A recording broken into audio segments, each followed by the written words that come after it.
Gracias por acompañarnos en este día y ser parte de la familia mundial de Lecciones de Vida o Lecciones de la Escuela Sabática, la escuela más grande del mundo, la escuela que durará por la eternidad.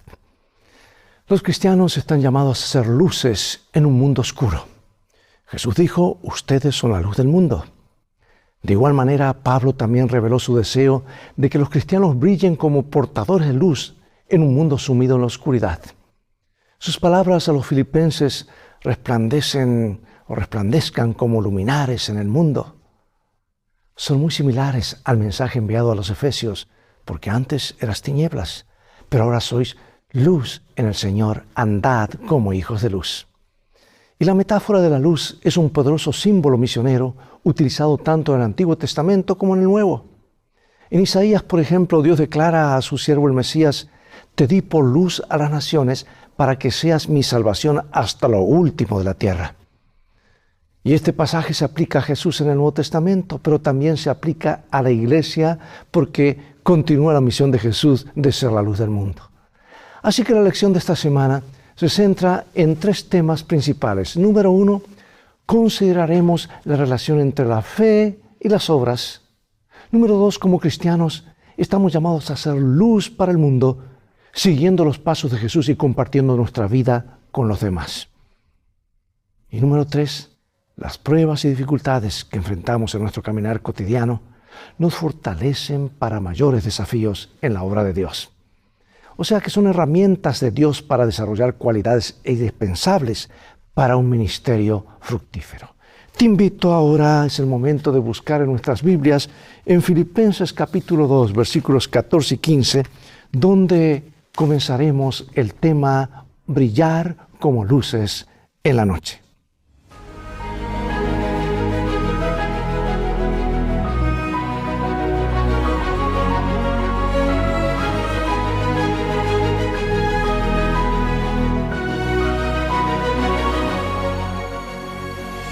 Dice así la Escritura, Filipenses 2, 14 y 15. Haced todo sin murmuraciones y contiendas, para que seáis irreprensibles y sencillos, hijos de Dios, sin mancha en medio de una generación maligna y perversa, en medio de la cual resplandecéis como luminares en el mundo. Dios dijo a los hebreos que su obediencia a la voluntad divina sería su sabiduría y su inteligencia ante las naciones, que al oír todas estas cosas, estas leyes dirían, ¡qué pueblo sabio y entendido! ¡Qué nación grande es esta!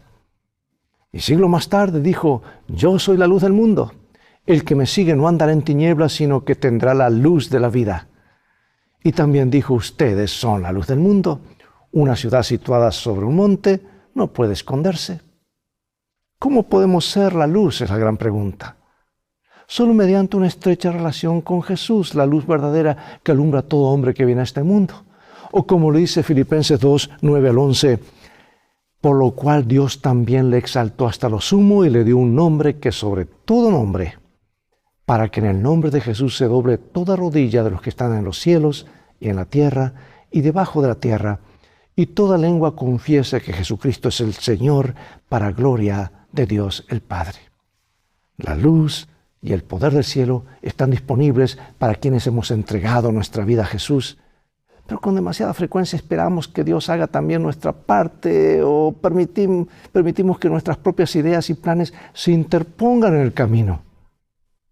De allí que las palabras de Pablo a los filipenses sean tan pertinentes hoy. Veamos un consejo práctico.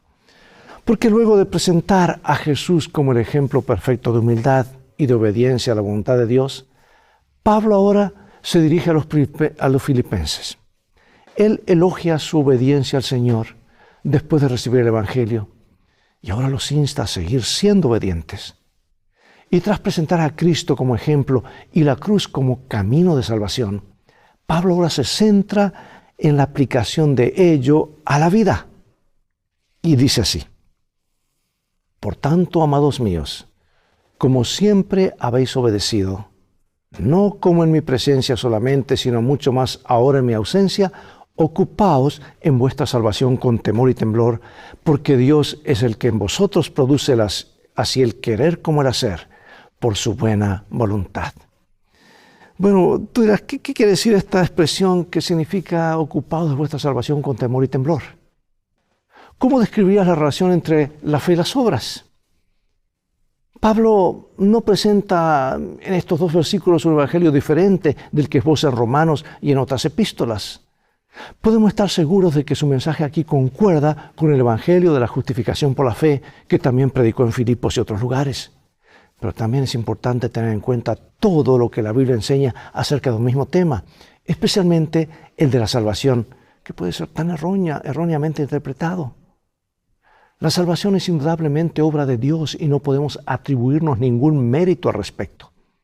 Incluso la fe misma es un don estimulado por el Espíritu Santo. O sea que nuestras propias obras no pueden salvarnos. Sin embargo, Dios nos vuelve a crear espiritualmente en virtud del nuevo nacimiento y nos capacita para vivir en armonía con su voluntad.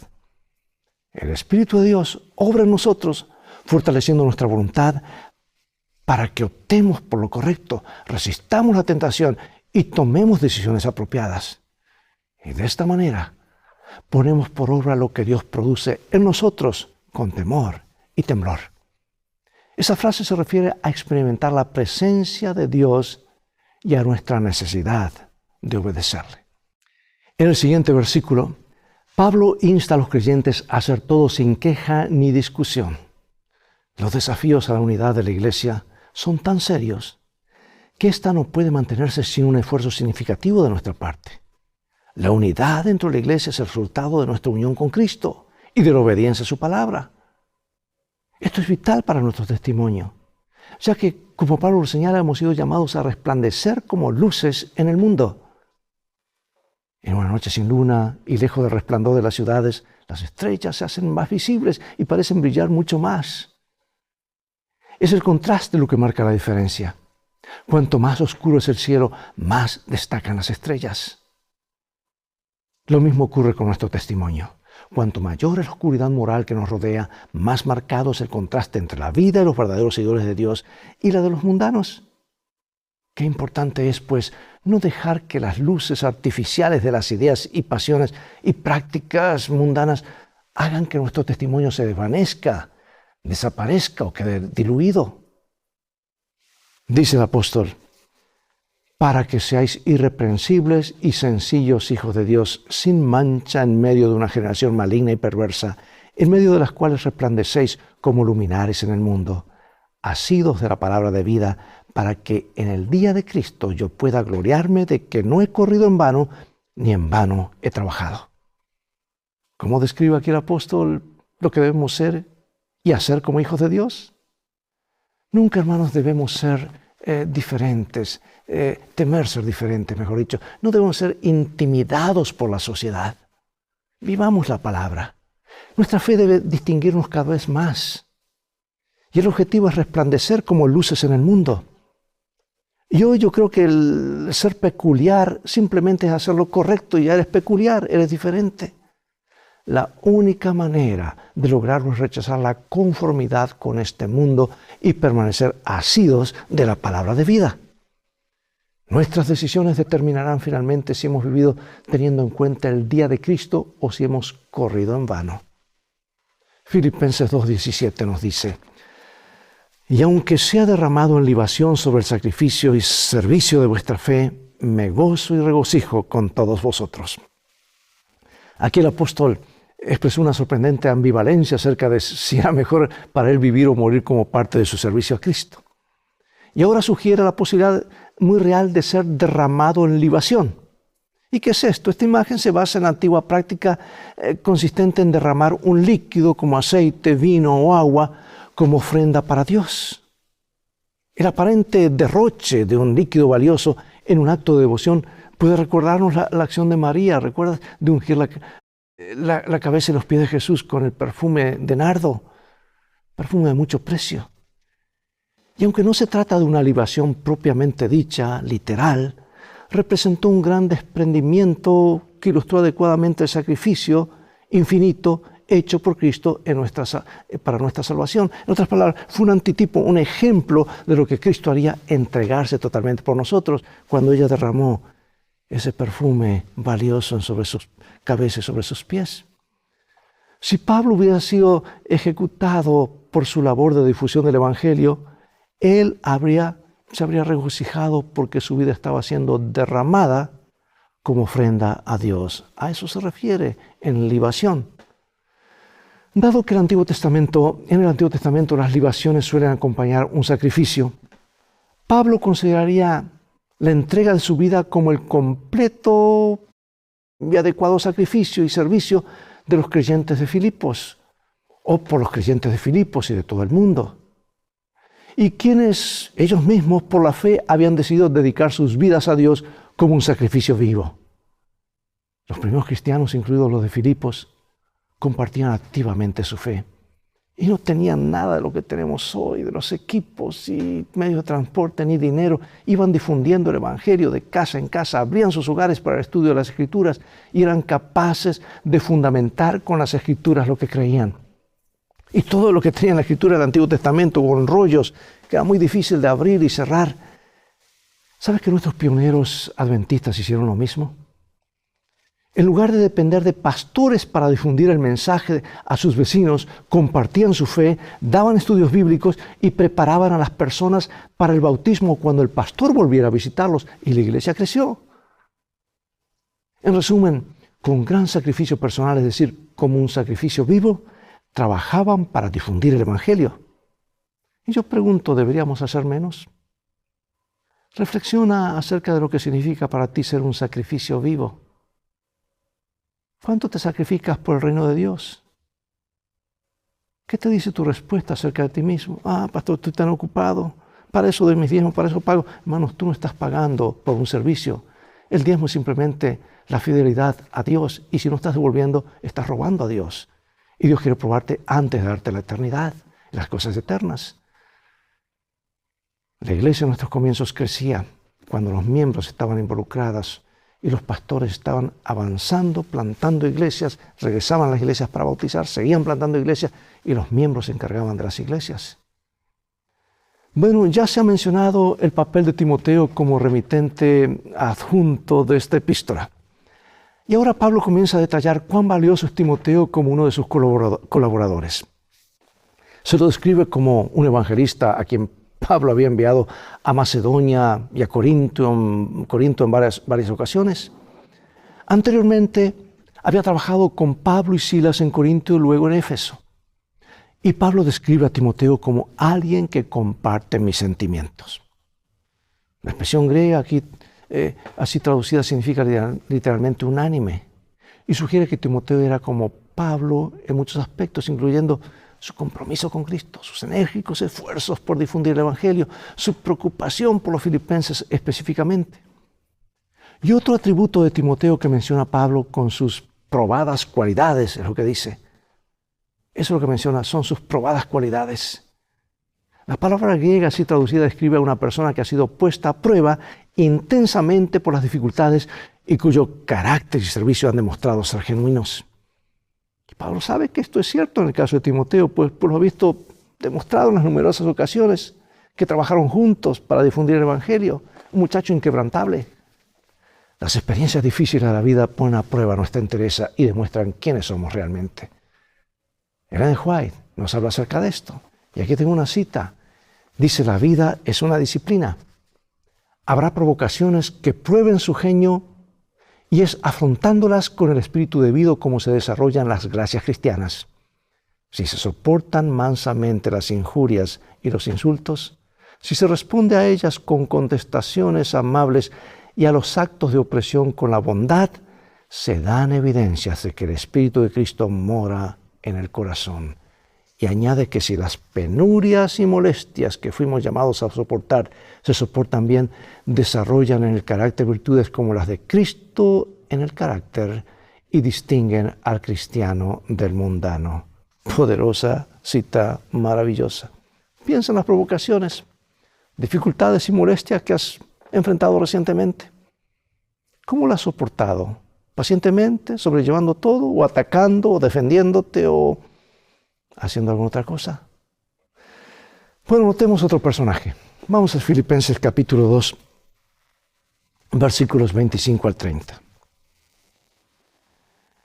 Mas tuve por necesario enviaros a Epafrodito, mi hermano y colaborador y compañero de milicia, vuestro mensajero y ministrador de mis necesidades, porque él tenía gran deseo de veros a todos vosotros y gravemente se angustió porque habíais oído que había enfermado. Pues en verdad estuvo enfermo, a punto de morir, pero Dios tuvo misericordia de él, y no solamente de él, sino también de mí, para que yo no tuviese tristeza sobre tristeza. Así que le envío con mayor solicitud para que al verle de nuevo os gocéis y yo esté con menos tristeza. Recibidle pues en el Señor con todo gozo y tened en estima a los que son como él, porque por la obra de Cristo estuvo próximo a la muerte, exponiendo su vida para suplir lo que faltaba en vuestro servicio para mí. Bueno, Epafrodito, otro personaje, solo es mencionado en esta carta, pero aprendemos bastante acerca de él a partir de las breves menciones que aparecen en ella. Porque a juzgar por su nombre, que hace referencia al culto de Afrodita, de Epafrodito, era un converso proveniente de un entorno pagano. El hecho de que Pablo lo llama su colaborador sugiere que estaba activo en el ministerio, quizá trabajando junto al apóstol en Filipos. Y la expresión compañero de milicia probablemente se refiera a un conflicto que Epafrodito había enfrentado para difundir el evangelio, ya que estuvo incluso dispuesto a arriesgar su vida. Y como mensajero, que quiere decir apóstolos en griego, de donde viene la palabra apóstol, que quiere decir mensajero, enviado, designado por la iglesia de Filipos, Epafrodito fue enviado a atender a Pablo en la cárcel y a ocuparse de cualquier otra necesidad que el apóstol pudiera tener. Fue a él a quien los filipenses confiaron sus ofrendas para Pablo. Y esa contribución monetaria era de vital importancia, ya que cualquier alimento, vestimenta, camastro u otras necesidades que los prisioneros romanos tuvieran, debían ser provistas por ellos mismos, por familiares o amigos. Y casi al final de su segundo encarcelamiento en Roma, Pablo pidió a Timoteo que procurara venir antes del invierno y traer consigo la capa que el apóstol había dejado en Troas. Y al parecer, Pablo necesitaría ese grueso abrigo en su fría celda. Y también fue Epafrodito a quien se encomendó llevar esta epístola en su viaje de regreso a Filipos. Él cargó esa carta, ese rollo, ese pergamino, por decir así. Tal vez debido a los problemas en Filipo, Pablo consideró necesario enviar a Epafrodito de regreso antes de lo previsto y por ello instó a los filipenses a que lo recibieran en el Señor con toda alegría.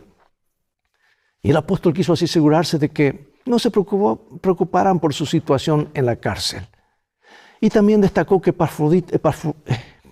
es difícil mencionarlo, Epafrodito era de la clase de personas que los cristianos debían tener en gran estima, no por su riqueza o condición social, sino por su espíritu de sacrificio al seguir el ejemplo de Jesús.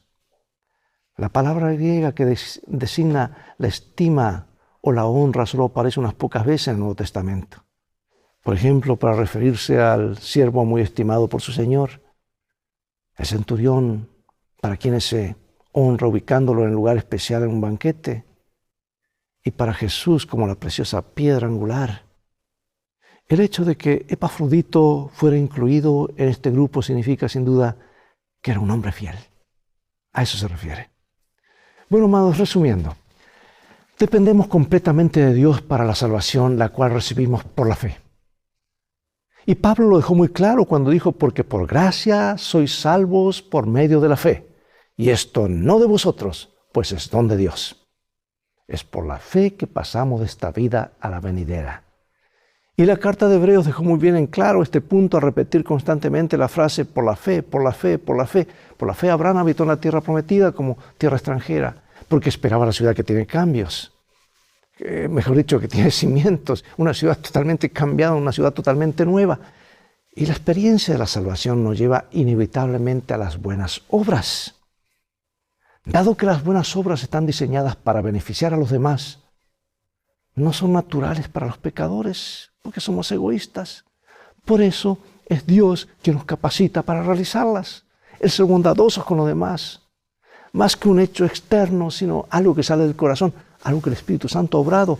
Jesús dijo a sus discípulos, así alumbre vuestra luz delante de los hombres, para que vean vuestras buenas obras. Y este mandato subraya la estrecha relación entre dejar brillar la luz y realizar buenas obras.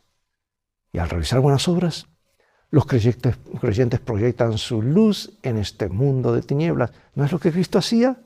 Atendía las necesidades y luego la gente quería saber el resto de la historia. La oscuridad es un símbolo del pecado y sus efectos. Los cristianos están llamados a iluminar este mundo con la luz del Evangelio de la gloria de Cristo, para que brille sobre aquellos cuya mente el Dios de este siglo ha cegado.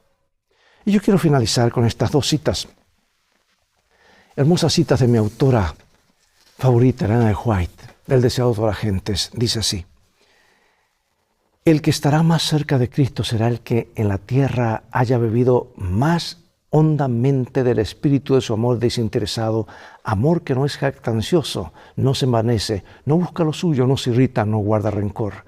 Amor que mueve al discípulo, así como movía al Señor a dar todo, a vivir, trabajar y sacrificarse, aún hasta la muerte, por la salvación de la humanidad. Este espíritu se puso de manifiesto en la vida de Pablo. Él dijo: porque para mí el vivir es Cristo. Porque toda su vida revelaba a Cristo ante los hombres y el morir es ganancia. Ganancia para Cristo. La muerte misma pondría de manifiesto el poder de su gracia y ganaría almas para Él. Y dijo: será magnificado Cristo en mi cuerpo, o por vida o por muerte. Y en el libro Testimonios, volumen 5, nos dice: no está lejos el tiempo cuando toda alma será probada. Se nos querrá imponer la marca de la bestia. Para aquellos que han ido cediendo paso a paso las exigencias del mundo y se han acomodado a sus costumbres, no será cosa difícil ceder ante las autoridades dominantes, antes que someterse al escarnio, a los insultos, a la amenaza de encarcelamiento y a la muerte. Cuando multitudes de hermanos falsos se distingan de los verdaderos, entonces los que están ocultos se manifestarán y con expresiones de alabanza en sus labios se alistarán bajo la bandera de Cristo.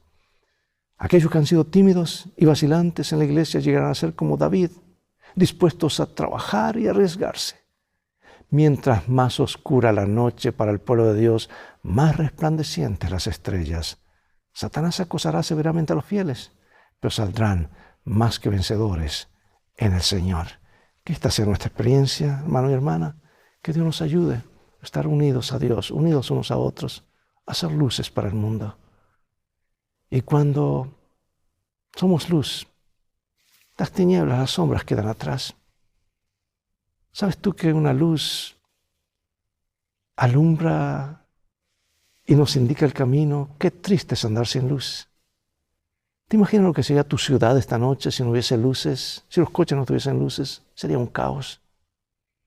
Tú y yo somos la luz para este mundo, para indicarles el camino hacia la vida eterna.